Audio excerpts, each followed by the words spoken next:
하나님 말씀을 경외하는 마음으로 일어서셔서 교독하도록 하겠습니다. 마태복음 8장 18절부터입니다. 제가 먼저 18절 읽습니다. 예수께서 무리가 자기를 애워싸는 것을 보시고 건너편으로 가기를 명하시니라.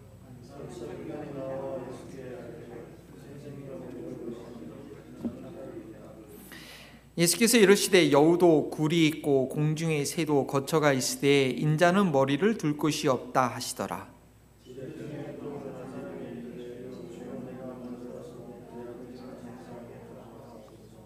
예수께서 이르시되 죽은 자들이 그들의 죽은 자들을 장사하게 하고 너는 나를 따르라 하시니라.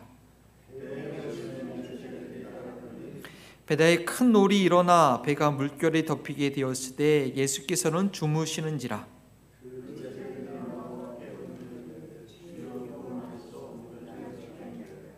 예수께서 이르시되 어찌하여 무서워하느냐 믿음이 작은 자들아 하시고 곧 일어나사 바람과 바다를 꾸짖으시니 아주 잔잔하게 되거늘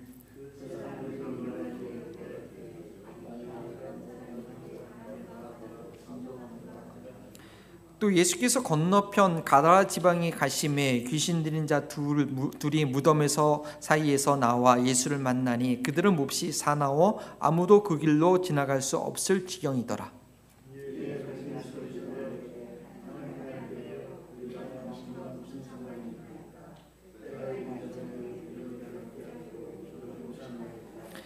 마침 멀리서 많은 돼지떼가 먹고 있는지라.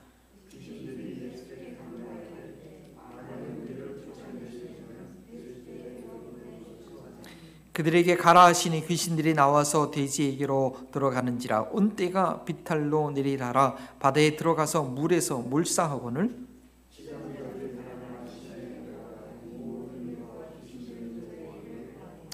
온 시내가 예수를 만나려고 나가서 보고 그 지방에서 떠나시기를 간구하더라. 아멘. 이는 살아계신 하나님의 말씀입니다. 잠시 기도하고 하나님의 음성 듣도록 하겠습니다.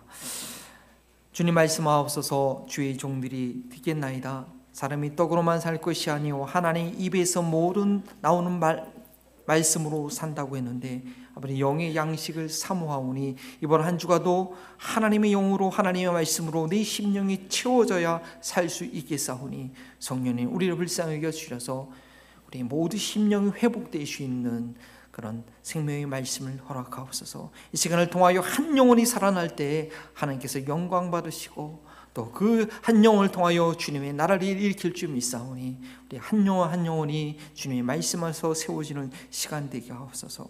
감사하며 예수님의 이름으로 기도합니다. 아멘. 저희는 마태복음을 하나님 나라를 이루기 위한 관점으로 살펴오면서 2022년을 이제 시작했습니다. 1년 안에 다 마칠 수 있을까 생각을 했는데 이제 4개월 남은 이 시점에서 28장 중에서 지금 8장을 지나고 있으니까 아무래도 어렵겠구나. 내년 중반기까지는 계속 마태복음을 배울 것 같습니다. 그러나 이제 8장을 지나고 산상수훈을 지나고 나면서부터는 좀 속도를 내고 있습니다. 천국, 하나님의 나라는 관건은 하나님의 통치를 받는 것이고 바로 그 하나님의 통치를 받는 내용이 뭐냐? 그것이 산상수훈이었기 때문에 저희는 아주 집중적으로 세밀하게 그 산상수훈을 4개월 동안 좀 배웠습니다. 3장도 안 되는 내용을 4장도 안 되는 내용을 4개월 동안 배운 것이죠. 그러나 그 이후로는 산상수훈의 말씀대로 살아가는 그 예수님의 제자들이 세워지는 과정의 내용이 이제 진행되는 것입니다. 그리고 그 산상수훈의 말씀, 예수님의 말씀대로 살아가기 위해서는 예수님의 권위를 인정해야 되죠. 따라서 지난 주일 본문 말씀은 치유에 관한 말씀이었는데 우리가 치유 자체보다는 그 치유하시는 예수님의 권위를 인정하고 그 주권에 순복하는 말 중심으로 보았습니다. 예수님의 제자로 세워지는 과정은 예수님의 권위를 인정하고 그 주권에 순복해가는 과정인 것입니다. 그런데 이 지난주 말씀은 산상수훈 이후에 첫 장면으로서 아주 모범적인 사례가 나온 것입니다. 그러나 오늘 본문 말씀은 반대의 상황을 보여주고 있습니다. 예수님께서 너는 나를 따르라고 말씀하시지만 주저주저하고 있는 이들, 예수님의 제자라고 하지만 귀신들을 쫓아서 알고 있는 예수님의 권세와 능력을 알지 못하는 이들, 예수님의 권능을 경험하고도 경제적인 이유 때문에 예수님을 거부하는 이들의 모습이 오늘 본문 여러분 길게 함께 저희가 교독했습니다. 그렇다면 이들이 지난주에 나온 그런 분들보다 예수님의 주권을 인정하지 못하는 이들인가라고 또 그렇게만 볼 수 없는 것이, 어떤 치유받은 이들은 이제 막 예수님의 주권을 인정하기 시작한 단계이고, 그 이후에 이제 예수님의 주권을 인정하기 시작하는 그 이후에 더 깊이 예수님을 따라가는 과정 중에서 저희가 해결해야 될 그 과제, 그 모습들을 보여주는 네 가지 장면일 수 있다는 것이죠. 예수님의 주권을 온전히 인정하는 제자가 되기 위해서 우리가 해결해야 될 그 과제를 오늘 말씀을 통해서 발견할 수 있기를 바랍니다. 그 과제를, 그 문제를 해결하지 않으면 저희는 여전히 세상에 붙들려서 이 사탄의 먹이가 될 수 있는 것입니다. 예전에 제가 한번 영상을 보여드린 기억이 있는데 여러분 기억나십니까? 아프리카에서 원숭이를 잡는 방법입니다. 어떻게 원숭이를 잡았죠? 그 아프리카 사람들이 구멍에다가 원숭이가 들어갈 만한 벽에다가 원숭이 손이 들어갈 만한 구멍을 파죠. 그 다음에 그 안에 맛있는 원숭이가 좋아할 만한 음식을 듭니다. 그 원숭이들이, 그 똑똑한 원숭이가 그를 먹기 위해서 손을 딱 집어넣죠. 근데 음식물을 꽉 잡아가지고 잡는 순간 주먹이 젖으니까 이걸 못 뺍니다. 못 빼요. 그리고 사람들이 와서 그 원숭이를 잡아갈 때까지 절대 음식물을 놓지 못해서 원숭이가 그 덫에 걸려 잡히게 된다는 것입니다. 그것을 놓기만 하면 자유롭게 자유로울 수 있는데 놓치지 않아서 잡히게 되는 것이죠. 저희가 예수님을 따라가라고 할 때 자꾸 우리에게 놓으라고 하시는 것들, 왜 그렇게 나에게 많은 것을 요구하십니까? 라고 할 수 있지만 사실은 그것을 놓아야지 살 수 있다라는 것입니다. 첫 번째, 인자는 머리 들 곳이 없다. 우리가 예수님을 따라갈 때 첫 번째, 안정의 욕구를 우리는 포기할 수 있어야 됩니다. 내가 스스로 붙들고 있던 그런 안정감이 아니라 예수님 안에서 참된 안정감을 찾는 자가 되어야 합니다. 18절에 많은 무리가 예수님을 에워싸는 것을 보시고 예수님께서는 도리어 건너편으로 가자고 하십니다. 많은 병자를 치유하시고 귀신들을 쫓아내는 사역을 하셨기 때문에 사람들이 몰려드는 것은 당연하지요. 그러나 예수님은 사람들에게 인정받고 인기를 얻는 것이 목적이 아니라 자기의 십자가를 지고 예수님을 따를 제자를 세우길 원하셨기 때문에 도리어 그런 무리들을 피해서 저 건너편으로 가길 원하셨습니다. 그런데 그때 한 서기관이 예수님께 나와서 19절 같이 말합니다. 선생님이요, 어디로 가시든지, 지금 제자들을 데리고 가려고 하시는 것 같은데 저도 예수님 어디로 가시든지 따라가겠습니다. 저를 거두어 주세요 라고 말합니다. 서기관은 그 당시 아주 엘리트 중에 엘리트입니다. 많은 사람 대중들이 그를 몰랐지만 이 서기관들은 그를 알고 히브리어도 알고 아람어도 능숙하고 모든 언어에 능숙해서 그 율법을 보관하는 그런 일을 하는 당시 최고의 지식인이었습니다. 예수님의 제자들이 주로 이 갈릴리의 무식한 어부들인 것으로 볼 때 이 서기관이 예수님을 따라가겠다는 것은 어느 엄청난 호응입니다. 예수님께서 그를 받아주신다고 한다면 예수님은 더 많은 계층의 이들에게 쉽게 인정받게 될 것입니다. 그러나 사실 이 서기관은 아직 예수님을 온전히 따를 준비가 되지는 못했습니다. 왜냐? 그저 예수님을 선생님이라고 고백하지요. 예수님을 내 삶의 주인으로 인정하는 그 절박함이 이 엘리트 계층의 서기관에게는 없었던 것입니다. 사람들의 마음을 변화시키는 훌륭한 가르침을 들었고 사람들의 영혼과 육신을 고치시는 그런 예수님의 치유를 보고 들은 서기관이 드디어 내가 따라야 될 선생을 찾았다 하고 감격 가운데 예수님을 따라가겠다고 이렇게 고백했지만 예수님께서는 그가 진정으로 진리를 발견한 자로서 절박한 마음으로 예수님을 쫓고자 하는 것인지 스스로 확인할 수 있는 그런 현실을 알려줍니다. 20절 말씀이죠. 우리 다 함께 한번 읽어볼까요? 우리에게도 하신 말씀입니다. 20절 말씀 함께 읽습니다. 예수께서 이르시되 여우도 굴이 있고 공중에 새도 거처가 있으되 인자는 머리 둘 곳이 없다 하시더라. 서기관은 자신 있게 어디든지 예수님을 따라가겠다고 그렇게 말했으나 예수님께서는 자신이 어떤 신세이냐, 노숙자 신세라는 그런 처지를 말씀해 주시는 것입니다.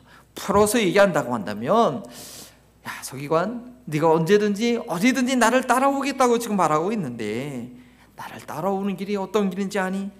이 세상에서 누리는 안정을 포기하는 길이란다. 더 이상 이 세상에서 영원히 살 것처럼 사는 것이 아니라 나그네 인생처럼 사는 것을 결단하는 것이란다 라고 얘기해 주시는 것입니다. 저희는 예수님을 예수님 믿어야 돼, 예수님 믿으라고 설득하는 경향이 있죠. 뭐 필요합니다.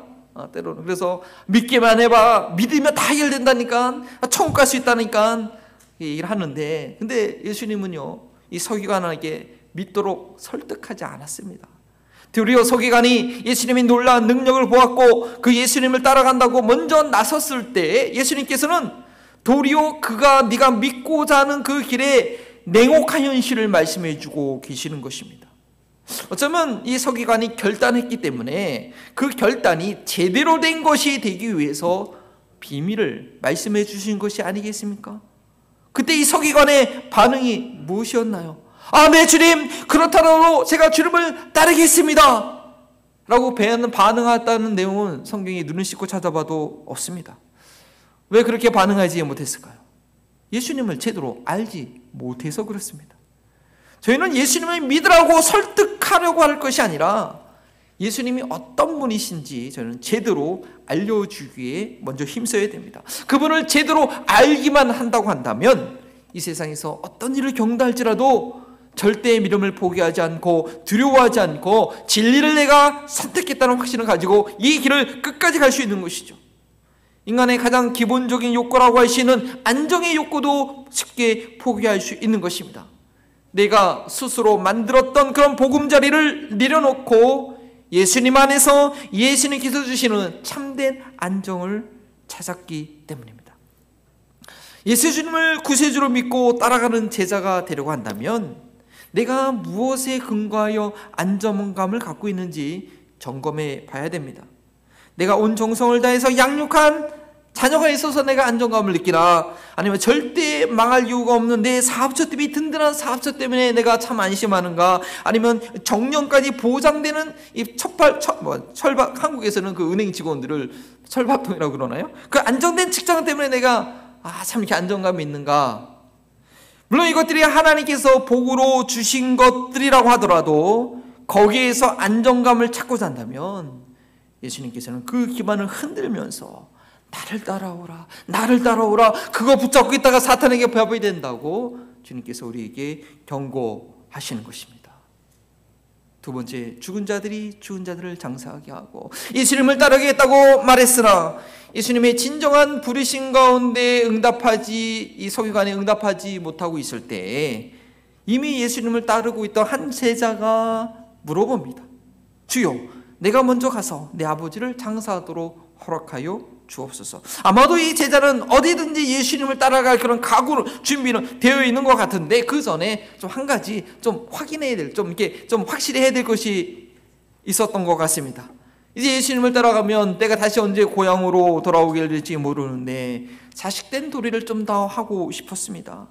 근데 이 제자가 말한 상황이 어떤 상황인지는 정확하지 않습니다. 둘 중 하나겠죠. 이제 아버지가 병이 들었거나 연세가 많아서 언제 돌아가실지 모르니까 예수님을 따라갈 수는 있겠는데 아버지 좀 장세를 지내고 싶거나, 아니면 지금 당장 아버지께서 돌아가셔서 급하게 장사를 지내고 해야 되는 그런 상황인지는 모르겠습니다. 그런데 이 상황에서 예수님께서 하신 말씀도 참 이해하기는 쉽지 않습니다. 뭐라고 말씀하십니까? 죽은 자들로 그들의 죽은 자들을 장사하게 하고 너는 나를 따르라.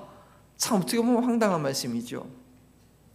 이 제자는 어떠한 상황인지 몰라도 어쨌든 자식된 도리를 다 하고 싶은 마음이었습니다. 그것이 내 부모를 공경하라, 십계명하고도 일치하는 말씀이죠.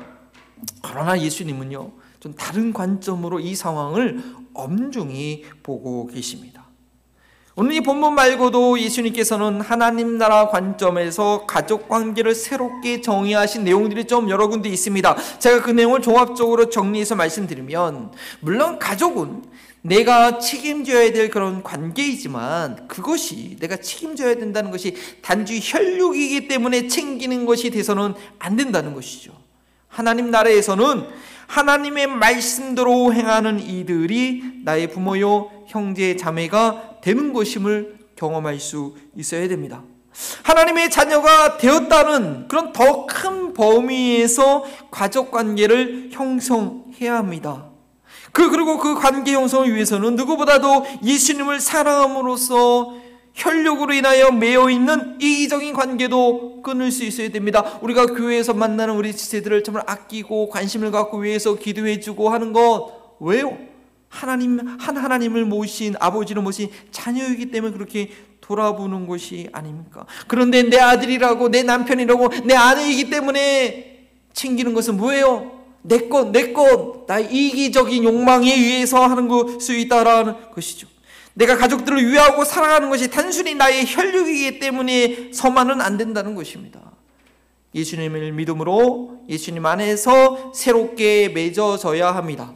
예수님을 위하여 이 혈육의 관계라도 때로는 포기하게 된다면 주님께서는 그 혈육 관계 이상으로 더 친밀한 풍성한 관계를 허락해 주시고 이기심으로 엮였던 그런 혈육의 관계도 진정한 관계로 회복시켜 주실 것입니다.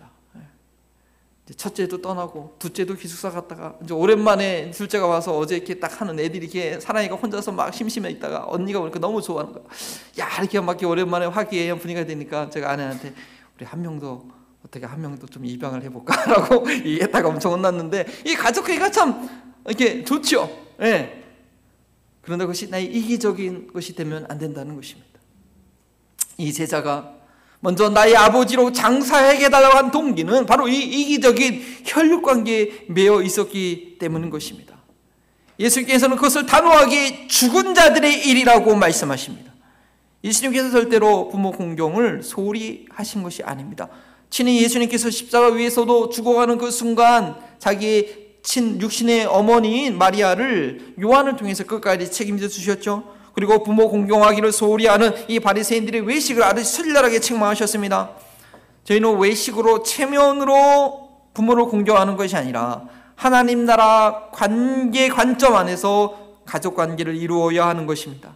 남들은 겉모양만 보고 우리를 욕할지 모르겠지만 예수님을 따라가기 위해서 포기하는 혈육의 관계는 나의 이기적인 욕심에 근거한 그런 죽어있는 관계를 떼어놓는 것입니다. 예수님을 먼저 그 관계에 둠으로써 생명의 관계로 회복하는 과정입니다. 예수님의 제자가 되는 길은 나를 위해서 붙들었던 그 관계를 포기하는 것입니다. 욕심이었던 것이 의무감이었던 내가 맺고 있던 관계가 예수님의 주권 아래 있지 않았다면 다 모두 내려놓아야 하는 것입니다. 자녀가 대학에 입학하여서 어렸을 때와 같은 그런 나의 영향권 아래 더 이상 있지 않게 될 때, 또는 그 자녀가 결혼해서 부모보다도 더 친밀한 관계를 가지게 될 때 부모들은 뭘 느끼냐? 빈둥지 증후군이라는 그런 심리적 불안과 극도의 스트레스를 겪게 된다고 합니다. 좀 제가 느끼는 그런 감정인데, 네. 물론 새로운 환경 가운데 적응하기 위해서 불가피한 일시적인 현상일 수 있지만 그것이 예배를 통해서 하나님과의 관계를 통해서 해결되지 않는다고 한다면 예수님의 관계보다도 더 중요시했던 우상숭배적 관계였다는 것입니다. 회개함으로 회복의 시간이 필요한 것입니다. 예수님을 진지하게 따라가는 제자가 되려고 할 때 성령님께서 지적하시는 그런 정리해야 될 관계가 있을 수 있습니다. 예수님을 따라가려고 할 때 마치 내 부모를 먼저 장례하게 해달라고 그렇게 생각이 떠올랐던 것 같은 그런 우선순위를 예수님께 두지 못했던 관계들이 드러나게 되는 것입니다.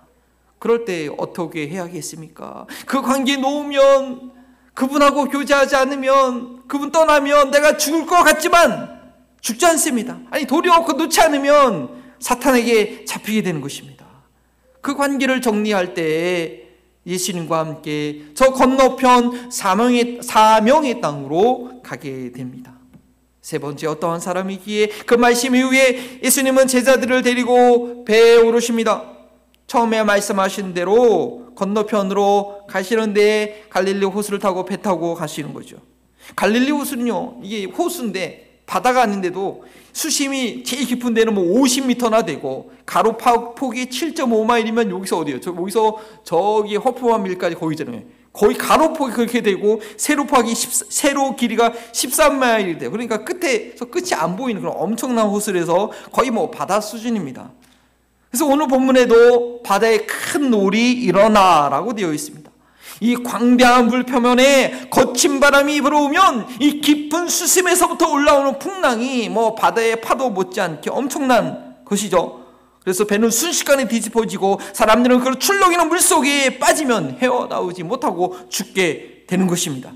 예수님의 제자들 중에 베드로, 야고보, 안드레, 요한 같은 경우는요, 평생을 그 갈릴리에서 어부 생활을 지낸 그런 전문가들 아닙니까? 그런 프로페셔널인데 이들도 이런 풍랑 가운데 죽을 것 같은 그런 위협을 느꼈나 봅니다. 25절을 보면 피곤하여서 주무시고 계시는 예수님을 급히 깨웁니다. 제자들이 나와 깨우며 이르되 주여 구원하소서, 우리가 죽겠나이다. 주님 죽게 생겼습니다 라고 얘기합니다. 예수님께서 흔들리는 뱃속에서 이 제자들이 깨울 때까지 그 흔들리는 뱃속에서 잠을 주무시고 계신 거 보면 참으로 너무나 피곤했던 것 같습니다. 너무나 힘들어서 주무시고 계신 상황입니다. 좀 피곤하셨기 때문에 잘 주무셔야지 이제 건너편 가서도 필요한 사역을 할 텐데 이 제자들이 아주 호들갑을 떨면서 예수님의 잠을 방해하고 있는 그런 상황이죠. 그래서 예수님께서 일어나셔가지고 이제 바람과 바다를 꾸짖으시고 당장이라도 집어삼킬 듯한 그런 풍랑을 단번에 말 한마디로 잔잔케 하십니다. 그런데 그 전에 뭐죠? 제자들도 꾸짖습니다.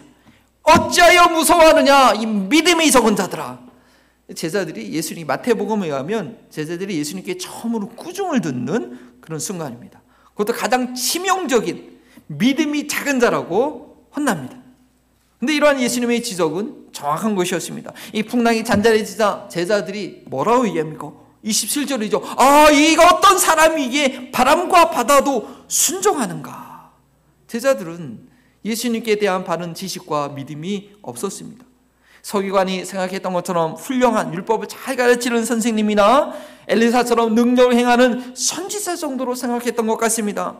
그래서 먼저 아버지를 장사 지내게 해달라고 요청했던 제자처럼 이들도 만약에 급한 사정이 있었다고 한다면 예수님과 함께 배에 올라서 저편으로 가지 않을 수도 있던 사람들이 아니겠습니까? 풍랑 앞에서 이들의 믿음 없음이 아주 낱낱이 드러난 것입니다.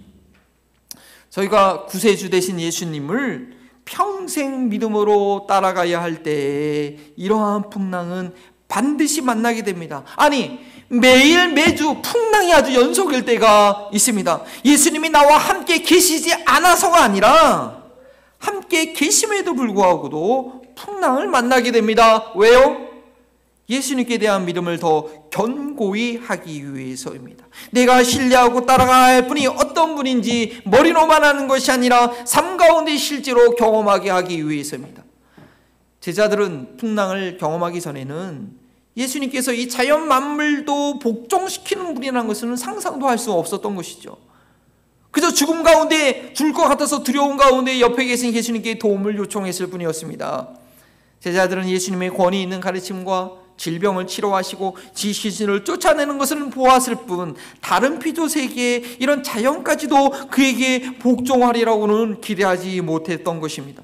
알았다라면, 믿었다라면 고온히 주무고 계시는 예수님의 잠을 방해하지는 않았겠죠. 그 옆에서 잠잠히 기다리며 신뢰하며 하나님의 하나님 되심을 경험했을 텐데 제자들에게는 그런 믿음과 지식이 없었던 것입니다. 우리는 예수님이 누구신지 바른 지식이 필요합니다. 바른 지식 가운데 바른 믿음을 갖게 됩니다. 그 당시에 예수님의 제자들은 귀신들도 알고 있었던 예수님의 존재에 대해서 알지 못했습니다.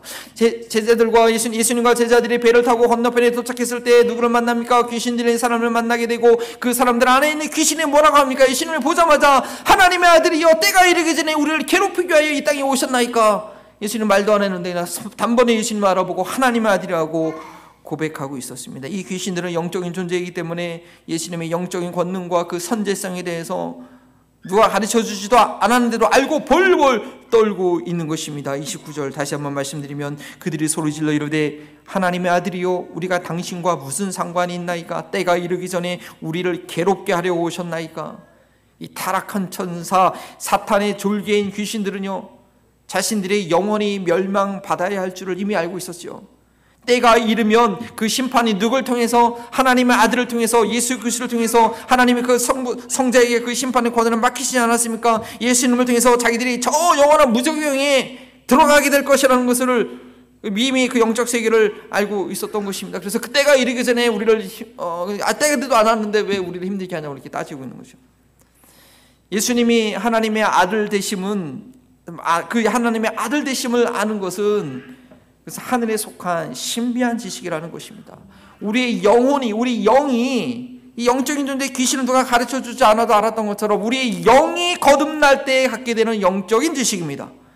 삼위일체 하나님을 논리적으로 설명하기는 어렵지만 예수 그리스도를 믿고 성령님이 그 안에 계신 성도들은 하나님 보호자 우편에 하나님 성부 하나님과 그 보호자 우편에 계신 성자 예수님의 중보하심과 성령님이 내 안에 계셔서 하나님과의 관계가 회복되는 이런 삼위일체의 신비를 본능적으로 알게 됩니다. 그래서 누가 재림주라고 얘기할 때 속지 않고요, 샤머니즘의 그런 신비주의에 넘어가지 않습니다. 삼위일체 대신 인격적인 한나의 본질이지만 강자 인격으로 계셔서 우리와 함께 동행하시는 그런 하나님과 인격적으로 동행하는 삶을 살게 됩니다.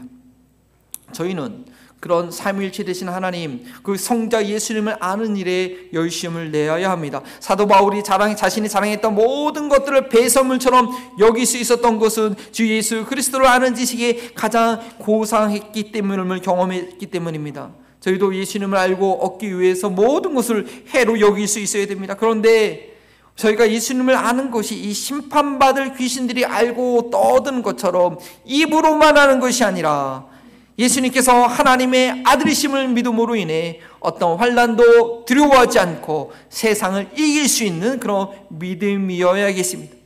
목에 칼이 들어와도 주는 그리스도시요 살아계신 하나님의 아들이시니이다 고백할 수 있도록 평상시에 행함으로 우리 삶을 확증해야 됩니다. 예전에 이제 저희 세가족 오리엔테이션 할 때 제가 이제 믿음 생활을 오래 하셔서 제가 이 얘기를 했어요. 우리가 이 믿음은 순교하는 믿음까지 성장해야 된다 그렇게 말씀드렸더니 그분이 깜짝 놀라면서 아이고 저는 그렇게 못해요. 뭐 이해를 합니다. 예. 그러나 우리의 믿음은 정말 목이 칼이 들어와도 주는 그리스도시요 살아계신 하나님의 아들이시나 고백할 수 있는 그런 믿음까지 성장해야 되고 경험함으로 우리의 삶을 확증해야 되는 것입니다. 마지막으로 떠나시기를 간구하더라. 귀신들은 예수님께서 그 귀신들을 고쳐주실 것을 미리 알고 자신들을 돼지떼에게로 들어가달라고 요청합니다. 귀신들이 예수님께 간구한 것, 또 예수님께서 허락해 주신 것, 돼지떼로 들어가서 물속에서 몰사 사건에 대해서 주석이나 다른 내용들을 보면 여기서 우리가 영적인 현상을 이해할 수 있는 좋은 단서들이 있습니다. 그러나 이 시간 그걸 다 여러분께 설명해 드리지 못하고요. 그러나 우리가 알아야 될 것, 관심을 가져야 될 것은 이러한 현상을 목격한 사람들의 반응입니다. 돼지 치던 자들이 돼지떼가 미친 듯이 물속으로 들어가서 몰살하자 마을에 들어가서 이 사실을 알립니다. 이거 우리가 잘못해서 그런 것도 아니고요, 이거 우연히 생긴 것도 아니고요, 예수라는 사람이 귀신들의 삶을 고쳐줄 때 귀신들을 돼지떼에 들어가라고 해서 그 돼지떼가 다 죽게 됐다고 이게 놀라운 얘기를 전합니다. 그 얘기를 들은 마을 사람들이 다 그 현장으로 오게 됩니다. 근데 정황상 이거는 이 돼지를 치던 자들은 소장농처럼 돼지 주인에게 돼지를 맡아 치다가 돼지떼에게 문제가 생기니까 보고한 거죠. 이게 내가 잘못한 게 아니다. 그리고 돼지 주인을 비롯해서 여러 사람이었던 것 같아요. 그 마을 사람들이 그 상황들을 확인하기 위해서 다 몰려왔습니다. 그래서 34절에 온 시내가 예수를 만나러 나가서 보고, 대가블리라고 10개 큰 도시가 모인 그런 도시 근처였는데 그 도시에 있는 사람들이 다 몰려왔어요. 과연 예수가 누구길래 그 많은 우리 돼지떼들을 다 이렇게 몰살하게 만들었는가 궁금할 만도 합니다. 그런데 그들이 궁금했던 것보다 더 놀라운 것은 그들의 반응입니다. 치유를 경험했던 이들은 이들이 예수님을 따르려고 했던 것처럼 예수님을 인정하고 환영하고 믿으려고 하는 것이 아니라 자신들의 지역에서 예수님이 떠나가시기를, 가세요, 가세요, 딴 데로 가세요 라고 간청했다라는 것이죠. 이들이 목격한 예수님의 권능을 부정할 수는 없기에 함부로 예수님을 배척하지는 않았지만 더 이상 자기 지역에 머물지 말라고 멀리 멀리 가시라고 요청을 합니다. 왜 그랬을까요? 엄청난 경제적 손실을 입었기 때문입니다. 귀신 들려서 고통스럽게 살던 이들이 온전케 했던 것에는 관심이 없습니다. 예수님께서 영적인 문제를 해결하실 수 있는 분이라는 것을 확인했지만 오직 재정적 손해를 본 것에 대한 두려움이 있을 뿐이었습니다. 참 어리석은 사람들입니다. 이런 권능을 행하신 분이라면 언제든지 재정적인 문제도 책임져 줄 수 있는 분이라고 믿을 수 있을 텐데 그런 믿음이 없었습니다. 우리가 예수님을 온전히 따라가기 위해서는 뭐니 해도 이 머니의 문제가 해결돼야 돼. 그 나라와 그를 걸 때 다 채워주시는 것을 경험해야지 온전히 자유롭게 예수님을 따라가고 하나님을 믿을 수 있는 것입니다. 그래서 하나님은 이 재정의 문제를 가지고 우리를 훈련하십니다. 그리고 반드시 훈련하시고 우리는 그것을 통과할 수 있어야지 정말 하나님을 하나님께 믿을 수 있는 것입니다. 하나님께서 재정적으로 챙겨주시고 풍족하게 해주실 뿐 아니라 그 반대로 손실도 하나님의 주권 가운데 허락해 주셔서 주님의 뜻을 깨닫게 하신다는 것 우리는 인정해야 됩니다. 나에게 풍족하게 해주실 때만 아이고 하나님 정말 멋지셔 최고야 하고 하나님께 가까이 하는 것이 아니라 예상치 못하게 큰 손실을 입어도 하나님이 나를 깨닫게 하시기 위해서 이렇게 기회를 주셨구나 하고 저희는 감사할 수 있어야 되는 것입니다. 이 돼지떼의 주인들이 예수님께서 엄행하신 엄청난 일을 확인했다고 한다면 이 돼지의 손실을 좀 감수할 수 있어야 됐습니다. 하늘과 땅의 모든 권세를 가지고 계신 예수님을 얻게 됨으로 인하여서 그 우주 만물의 충만함에 비하면 아무것도 아닌 손실로 인해서 실망하지 말아야 했습니다. 그러나 그들은 예수님을 얻고 예수님을 따라가는 길을 거부했다는 것이죠. 지금 당장 눈앞에 보이는 손실이 너무 크게 보였기 때문입니다. 예수님의 제자가 되기 위해서 내가 손해를 봐야 되는 것들, 내려내는 것들은 무엇이 있겠습니까? 재정과 시간과 또 좋은 관계와 어떠한 안정감. 그러나 내가 따르고자 하는 예수님이 누군지 제대로 알고 믿는다고 한다면 그분으로 인하여서 내가 내려놔야 할 것들은 오히려 나를 자유케 하는 것이라는 확신을 여러분들 갖게 될 것입니다. 이 똑똑한 원숭이가 사람들에게 잡히는 장면을 생각해 보십시오. 그 먹으려고 속 잡았는데 그를 놓기만 하면 자유케 될 수 있는데 그걸 놓지 못해서 잡히는 거 아십니까? 죄에 매여 있는 인간들의 모습이 바로 그렇습니다. 온 우주 만물의 창조주시오 모든 생명, 우리의 인간의 생명뿐 아니라 이런 식물들의 생명까지도 생명의 근원이 되신 예수님을 제대로 만나고 알게 되면 내가 꼭 붙잡고 있던 것 스르르 힘이 풀리면서 자연스럽게 놓게 될 것입니다. 따라서 우리가 힘써야 될 것은 우리에게 필요한 것은 그 예수님이 누구신지 제대로 배우고 알고 경험함으로 믿어야 하는 것입니다. 아주 꼼꼼한 세리장이었던 예수님의 사도 마태가 예수님에 관해서 상세히 기록한 내용들을 저희가 앞으로 계속해서 배울 때 믿음의 눈으로 믿음의 귀로 듣고 배우심을 인해서 예수님에 대한 모든 것들을 하나도 놓치지 않고 마음에 새기시게 되길 바랍니다. 그러함으로써 예수님에 대한 기대와 그 소망과 그 사랑이 더 풍성해질 수 있는 저희들이 되기를 주님의 이름으로 축원합니다. 이 시간 우리 함께 기도할 때 우리가 결단의 기도를 드릴 때 내가 예수님을 제대로 알고 있는가? 정말 예수님을 정말 믿기 위해서 매 주일마다 주님께서 내게 하시는 말씀 너 이거 내려놔라. 이번 주에도 지난주에도 그것 때문에 고민하고 그것 때문에 신경 쓰고 그것 때문에 싸우고 그것 때문에 그랬는데 그거 내려놔라. 그거 붙잡고 있으면 너 죽는다라고 하시는 그런 성령의 음성이 우리 가운데 있습니까? 우리가 주님을 안다고 한다면 더서 염려하지 않고 주님으로 인하여 손해본 것들 시험당하는 것들을 더 감사할 수 있을 것입니다. 이 시간 잠시 묵상하면서 그 성령의 음성 듣기 원합니다. 오늘 설교 주보에 있는 적용 질문입니다. 무엇을 할 때 가장 편안함과 안정감을 느끼십니까? 예수님 때문에 포기해야 했던 인간관계가 있었습니까? 어떻게 순종했으며 어떻게 믿음의 위로를 경험했습니까? 하나님을 더 깊이 경험하기 위해서 내가 포기해야 될 것은 무엇입니까? 시간 선생님께서 주시는 그 음성을 붙들고 주여, 주님의 온전히 따라가는 저희를 되게 해달라고 주의 이름 부르짖고 함께 기도합니다. 주여, 아버지 감사합니다. 참으로 멸망받을 수밖에 없는 아버지 인생을 불러주셔서 주님을 따라가게 하시고 알게 하시고 주님을 인하여 기쁘고 감사하며 아버지 영원한 삶, 구원의 삶, 확신의 삶, 기적을 경험하며 교회를 일으키는 삶으로 불러주시고 참으로 감사합니다. 그러나 하나님 그 기적을 경험하기 전에 내가 아직도 붙들고 있는 나의 고집과 나의 생각과 아니 나의 욕망으로 인하여 하나님 거기서 벗어나지 못하는 것들이십니까? 주여, 주님을 알게 하시고 주님을 바라보게 하시고 우리 주님을 알고 인하여 그 모든 것에부터 자유롭게 하여 주시옵시고 이번 한 주간도 주님께서 노라고 하는 그 말씀 온전히 주님께 맡기고 주님만을 따라가시는 제 모두가 되시도록 성령이여 도와주시고 한 심령을 주님 살려주시옵소서. 주님만 의지합니다. 주님만 따라갑니다. 주님만 바라봅니다. 주님 기억하여 주옵소서.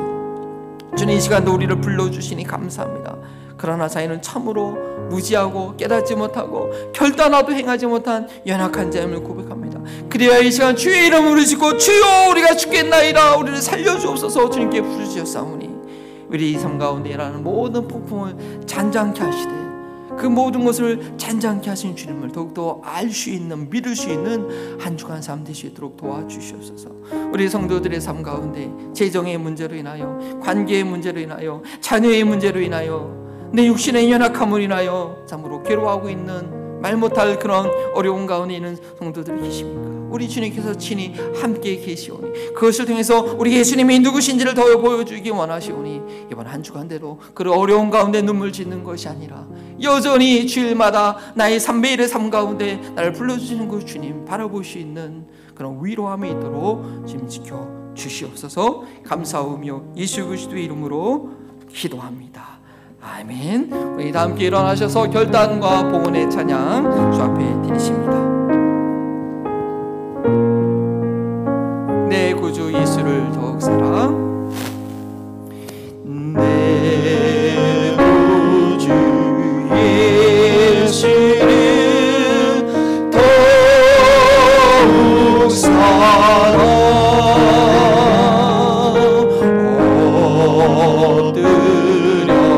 믿는 말들을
하나를 얻고도 그 목숨을 잃으면 무슨 소용이 있냐고 우리에게 말씀해 주셨는데, 하나님 우리의 모든 생명 주님의 것임을 인정합니다.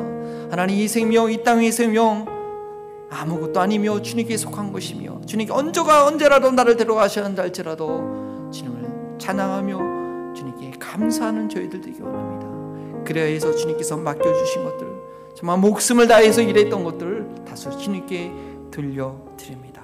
아버지, 이번 한 주간도 우리 성도님들 하나님께서 맡겨지는 삶의 현장 가운데서 때로는 주님께서 허락하시는 은퇴의 삶을 살면서 중보하며 하나님 나라 위해서 기도하며 또 하나님 섬기는 귀한 삶을 살아갈 때에 주님께서 강건케 하여 주시고, 주님께서 맡겨주신 기업 하나님의 영광 위하여 주님께 의지하며 살기 원하오니 짐지켜 주시옵소서.